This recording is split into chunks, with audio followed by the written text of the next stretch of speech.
प्यारे बच्चों, आपका बहुत स्वागत है रे क्लासेस फिरोजाबाद में। आज हम नया चैप्टर शुरू कर रहे हैं। नाम है स्टेट ऑफ मैटर। क्या नाम है? State of matter. मैटर क्या होता है? Anything which occupy space and having volume is called matter. ठीक है, तो स्टार्ट कर रहे हैं हम नया चैप्टर। क्या नाम है? State of matter. चलिए भाई, new chapter, state of matter.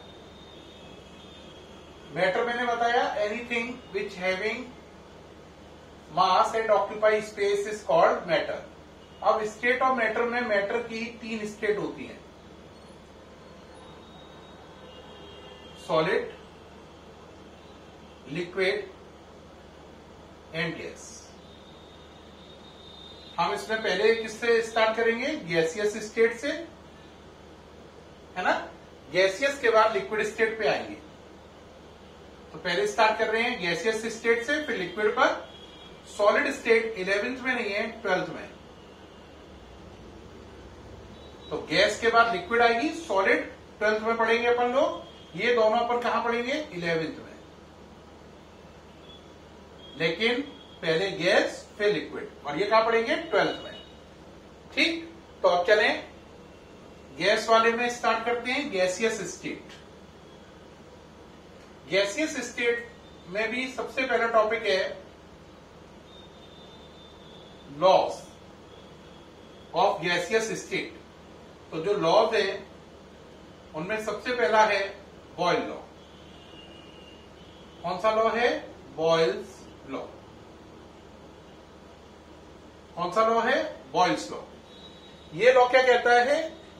जो बॉयल्स लॉ है ये कहता है कांस्टेंट टेम्परेचर पर किसी गैस का वॉल्यूम, है ना, कांस्टेंट टेम्परेचर पर किसी गैस का वॉल्यूम उसके प्रेशर के इनवर्सली प्रोपोर्शनल होता है।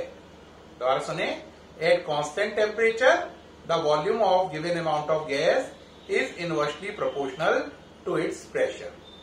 कांस्टेंट टेम्परेचर पर किसी गैस का वॉल्यूम उसके प्रेशर के इनवर्सली प्रोपोर्शनल होता है। इनवर्सली प्रोपोर्शनल को हिंदी में व्युत्क्रमानुपाती भी कहते हैं। ठीक है, अब देखें व्युत्क्रमानुपाती। आप इसको इंग्लिश में डेफिनेशन लिखें। एट कांस्टेंट, बोलो, temperature, eight constant temperature the volume of given amount of gas, volume of given amount of gas is inversely proportional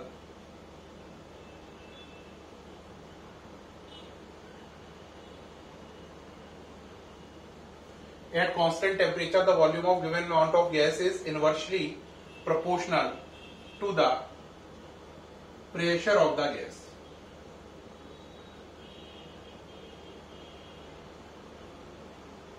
mathematically इसे हम लिख सकते हैं V inversely proportional to P at constant temperature. Temperature constant है। बेटा मैं boil law में ये भूल जाता था कि टेम्परेचर कांस्टेंट है ना। तो मैंने इसके लिए याद करने के लिए स्टाइल बनाई थी बाटा। बाटा एक बहुत बड़ा प्रोडक्ट है, यानी कि कंपनी है। तो आप कहोगे बाटा कंपनी से कैसे फायदा रहेगा?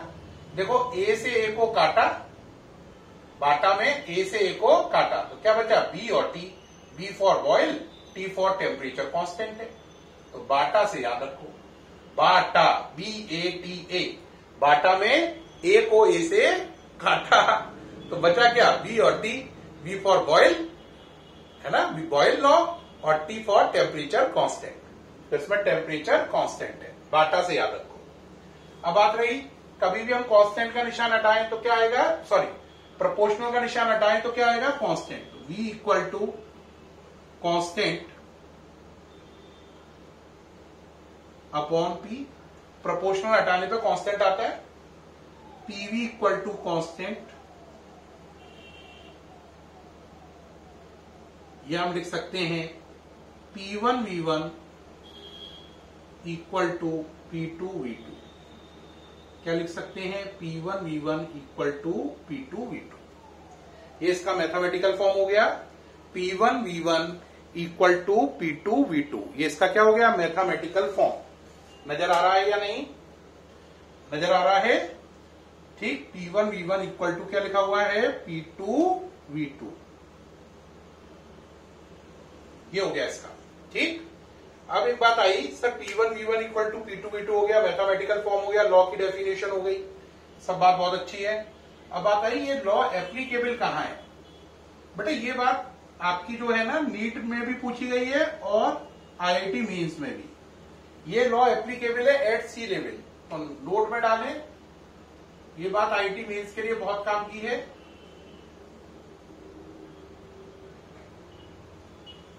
नोट में डाल लीजिए, ठीक है, और नीट के लिए भी बहुत काम की है।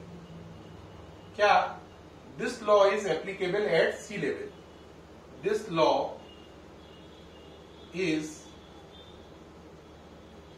Applicable at sea level. समुद्र के पास वाली जगह जो होती हैं वहां पे टेम्परेचर कांस्टेंट रहता है, क्योंकि समुद्र क्या करता है, सूरज की सारी गर्मी को सोख लेता है, इस वजह से टेम्परेचर वेरी नहीं करता। इसलिए अगर आप गोवा के रहने वाले हैं, है ना, या ऐसी जगह के रहने वाले हैं जहां पर समुद्र है, तो वहां पे आप देखेंगे सर्दी गर्मियों में टेम्परेचर में बहुत बड़ा वेरिएशन नहीं होता।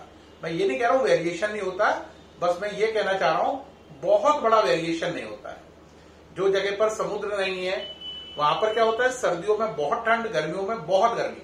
लेकिन जो जहां पर समुद्र है वहां पर सर्दी गर्मियों में मौसम लगभग सेम ही रहता है। जनवरी में अगर आप देखें तो पूरे इंडिया में इतनी ठंड पड़ रही होती है कि आदमी एकदम मतलब रजाई से बाहर नहीं निकलता। लेकिन अगर आप उसी जनवरी में गोवा चले जाएं तो आपको वहां पे टेम्परेचर करीब मिलेगा 27, 25, है ना, और वहां पे आपको एसी भी चलाना पड़ेगा। तो आप कहोगे अरे ये क्या हुआ, पूरी इंडिया में तो इतनी ठंड पड़ रही है कि रजाई लेनी पड़ रही है, और गोवा में आए हैं तो एसी चलाना पड़ रहा है। वहां पे समुद्र है ना, इस वजह से टेम्परेचर लगभग यही रहेगा, 25, 26, 27 के आसपास रहता है, 25 के लगभग रहता है जनवरी में भी। ठीक है, नोट करें। अब ये हो गया। अब आप रही बॉयल लॉ का ग्राफ बनाना है। अगर आप बॉयल लॉ का ग्राफ बनाए तो अगर आप P और V में ग्राफ बनाए तो ये कर्व ऐसा आता है,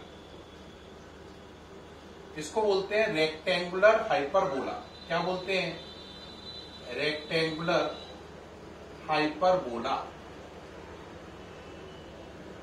ये जो रेक्टेंगुलर हाइपरबोला कर्व है इसका मतलब है ये बड़ा तो ये छोटा। दोबारा सुन लो, जो काम ये करेगा ये उससे उल्टा करेगा, ये बड़ा ये छोटा, ये छोटा ये बड़ा। चेक भी कर सकते हैं, देखो यहां पर देखो V कितना बड़ा है, P कितना छोटा है। अब नीचे आ जाओ, V छोटा हो गया तो बदले में P पहले से बड़ा हो गया। इसे बोलते हैं रेक्टेंगुलर हाइपरबोला। दोबारा से बनाते हैं,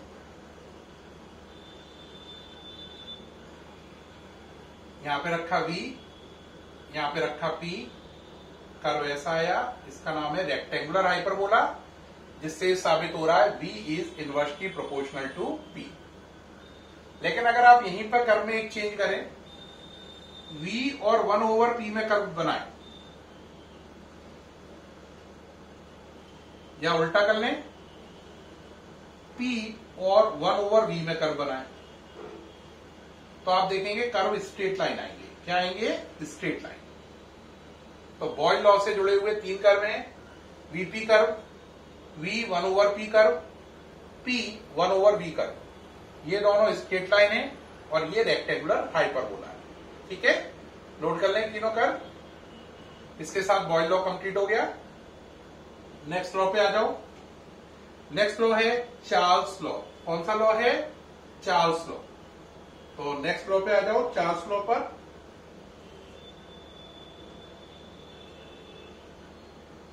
चार्ल्स लॉ, इसमें इन्होंने क्या कहा, चार्ल्स ने, उन्होंने बोला eight constant pressure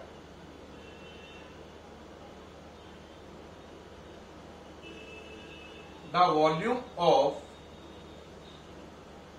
given mass of gas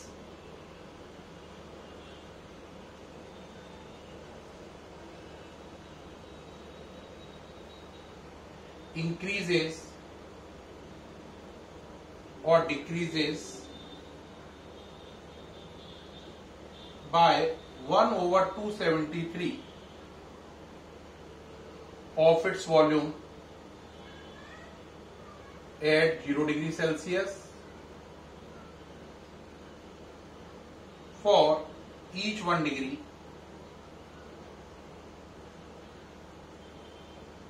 rise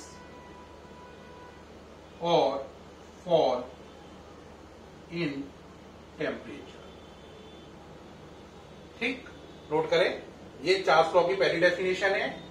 constant pressure पर किसी गैस के का वॉल्यूम, किसी गैस के गिवन मास का वॉल्यूम 1/273 के फैक्टर से या तो कम हो जाएगा या बढ़ जाएगा, निर्भर करता है आपने टेम्परेचर घटाया या बढ़ाया। यानी कि वो ये कहना चाह रहा है, अगर आप किसी गैस का वॉल्यूम 0 डिग्री सेल्सियस पर V0 मान लो, कितना मान लो, V0, तो अगर आप 1 डिग्री टेम्परेचर बढ़ाओगे तो आपको V0/273 का फायदा मिलेगा। अगर आप 1 डिग्री टेम्परेचर कम करोगे तो आपको V0/273 का घाटा मिलेगा। दोबारा समझ लो, अगर किसी गैस का वॉल्यूम 0 डिग्री सेल्सियस पर V0 हो और आप उसका टेम्परेचर 1 डिग्री बढ़ाएं या घटाएं, अगर बढ़ाएंगे तो V0/273 का आपको फायदा मिलेगा वॉल्यूम में, और घटाएंगे तो V0/273 का घाटा मिलेगा। ठीक है, ये बात कह रहा है, नोट करें।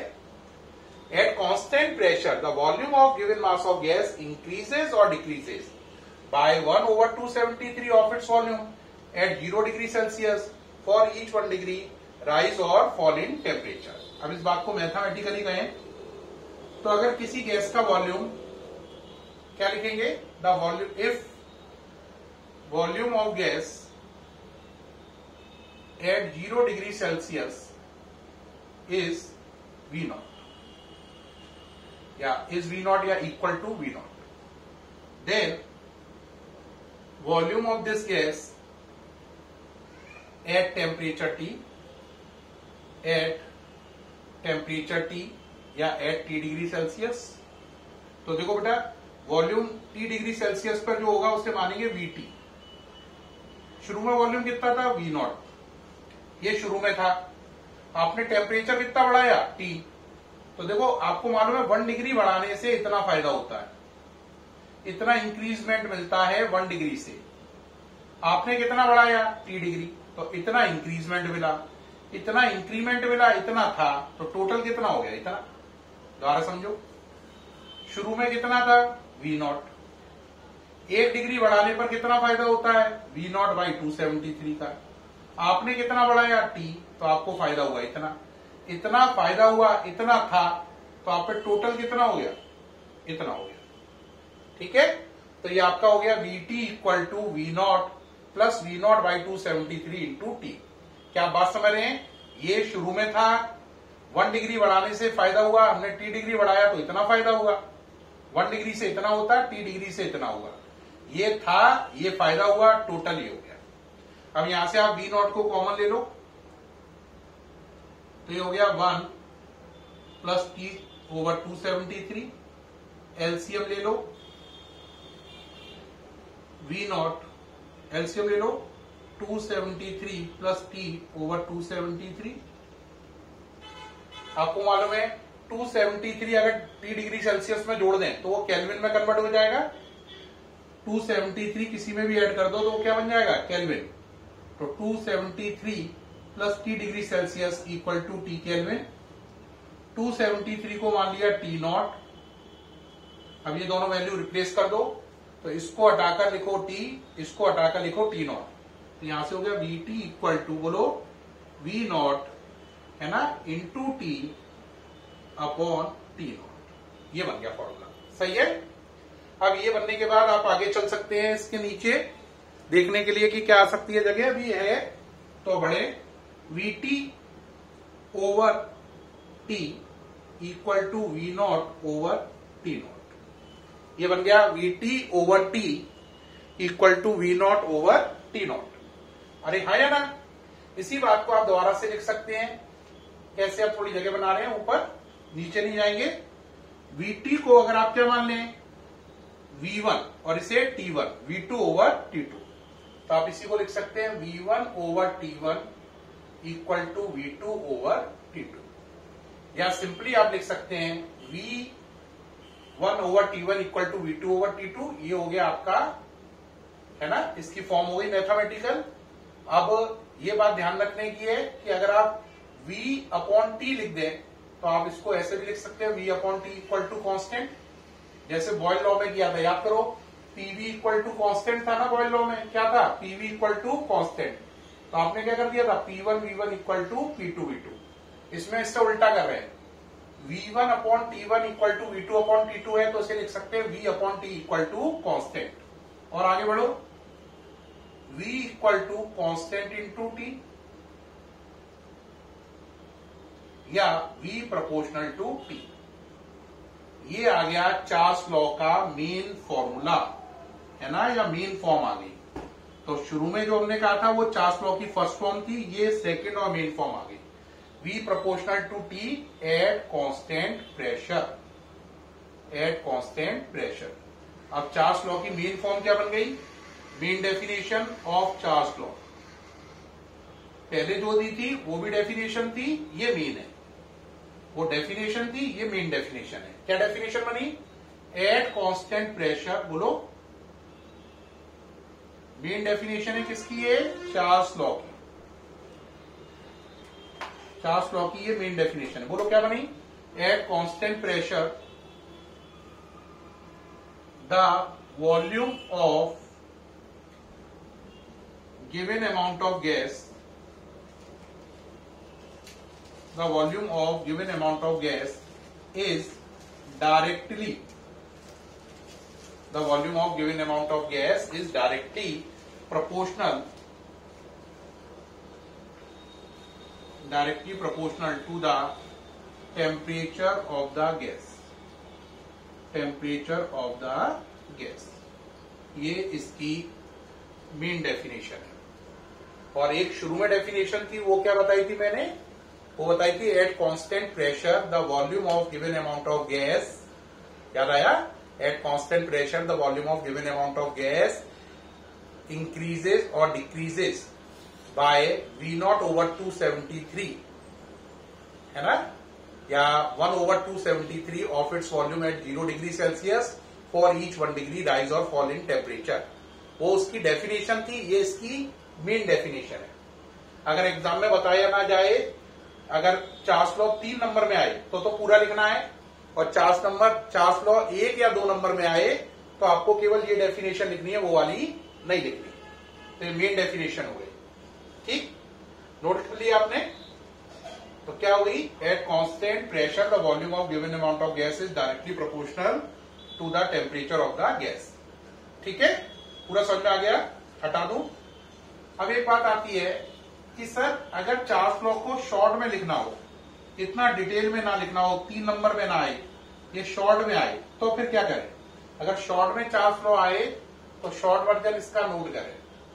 इसका शॉर्ट वर्जन में तो बस आपको कुछ नहीं करना है, एग्जाम में आया चार्ल्स लॉ, है ना, क्या आया? Charles law, Charles law short version आया, है ना, 1 या 2 नंबर में। तो आप बस वही डेफिनेशन लिख दें, मेन वाली। कौन सी वाली? मेन वाली। क्या बोलो? एट कांस्टेंट, बोलो, eight constant pressure the volume of given amount of gas is directly proportional, बोलो किसके? is directly proportional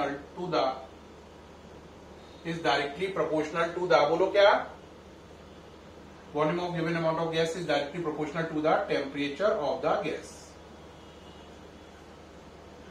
अगर शॉर्ट में आए तो बस यहां से शुरू करो, डायरेक्ट लिख दो V proportional to T, bracket में कांस्टेंट P,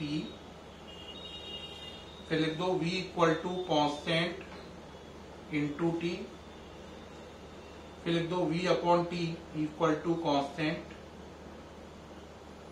फिर आगे लिख दो mathematically v1 upon t1 equal to v2 upon t2। ये इसका शॉर्ट वर्जन है जो ज्यादा पॉपुलर है। मैंने पहले डिटेल वर्जन किया चार्ल्स लॉ का, जो कि आपको पूरा लिख के दिखाया था। अब ये शॉर्ट वर्जन है चार्ल्स लॉ का। ज्यादातर टीचर, ज्यादातर बुक शॉर्ट वर्जन करती हैं, वो बच्चे को पूरी जानकारी नहीं देती कि ये वर्जन आया कहां से। लेकिन मेरे को पसंद है, क्योंकि मैं आईआईटी के लिए ज्यादा पढ़ाता हूं, तो मुझे डिटेल वर्जन ज्यादा पसंद आते हैं। तो मैंने आपको पूरा डिटेल बताया असली में चार्ल्स ने क्या कहा और हम उससे क्या सीखे लास्ट तक। तो वो डिटेल वर्जन था। फिर मैंने शॉर्ट वर्जन भी बताया, क्योंकि शॉर्ट वर्जन पॉपुलर है। कई बच्चे ये सोचते होंगे कि अरे सर ने तो इतना बड़ा पढ़ा दिया है, एग्जाम में 1 या 2 नंबर में आ रहा है, हम कैसे लिखेंगे। तो इसलिए मैंने शॉर्ट वर्जन भी बता दिया है। डिटेल वर्जन आईआईटी एस्पिरेंट्स के लिए है, शॉर्ट वर्जन बोर्ड एस्पिरेंट्स के लिए है। दोनों का काम बना दिया है। ये शॉर्ट वर्जन है बोर्ड वाले बच्चों के लिए, बोर्ड एस्पिरेंट्स के लिए। अब बात आती है इसका ग्राफ बनाइए। क्या बनाइए? ग्राफ। तो बेटा अगर हम चार्ल्स लॉ का ग्राफ बनाएं तो साफ नजर आ रहा है v प्रोपोर्शनल टू t है। तो अगर आप v और t में ग्राफ खींचेंगे, क्योंकि v t के प्रोपोर्शनल है, तो ये क्या आएगी? स्ट्रेट लाइन, कांस्टेंट क्या पर? प्रेशर पर। स्ट्रेट लाइन आएगी कांस्टेंट प्रेशर पर। ये हो गई स्ट्रेट लाइन वर्जन आएगा इसका। ये चार्ल्स लॉ का ग्राफ हो गया। अब एक बात और आती है, चार्ल्स लॉ का कॉन्सेप्ट कहां लगता है?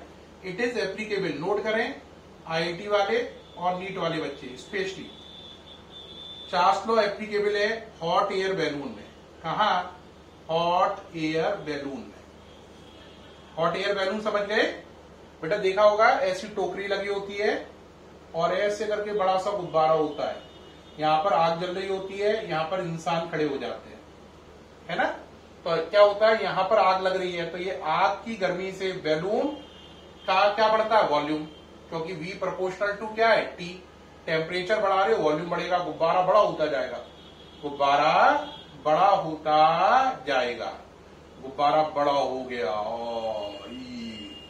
गुब्बारा बड़ा हो गया तो इंसानों को लेकर ऊपर उड़ जाएगा, और जब इंसानों को नीचे उतरना है तो वो इस गैस को क्या कर दे? बंद कर दे। बंद करोगे तो गुब्बारा पिचकता जाएगा, छोटा होता जाएगा, नीचे आता जाएगा और जमीन पर आ जाएगा। हॉट एयर बैलून में चार्ल्स लॉ लग रहा है, क्योंकि उसमें टेम्परेचर बढ़ाकर पहले वॉल्यूम बढ़ाते हैं, ऊपर जाते हैं, फिर टेम्परेचर कम करके वॉल्यूम कम करते हैं और इंसान नीचे आ जाता है जमीन पर। तो ये हॉट एयर बैलून जो है ये चार्ल्स लॉ की एप्लीकेशन है। ये बात आईआईटी मेंस में पूछी गई है, जरूर ध्यान रखना। तो आज हमने चैप्टर शुरू किया प्यारे बच्चों, स्टेट ऑफ मैटर। उसमें मैंने बॉयल्स लॉ और चार्ल्स लॉ आपको पूरे डिटेल में बता दिए गैसियस स्टेट में। लेकिन गैसियस स्टेट में बॉयल लॉ और चार्ल्स लॉ 2 लॉ नहीं है, बहुत सारे लॉ है। अभी जो बाकी लॉ बचे हैं वो कल के वीडियो में आएंगे। तब तक के लिए वेट करें एंड बाय। फिर मुलाकात होगी, बाय।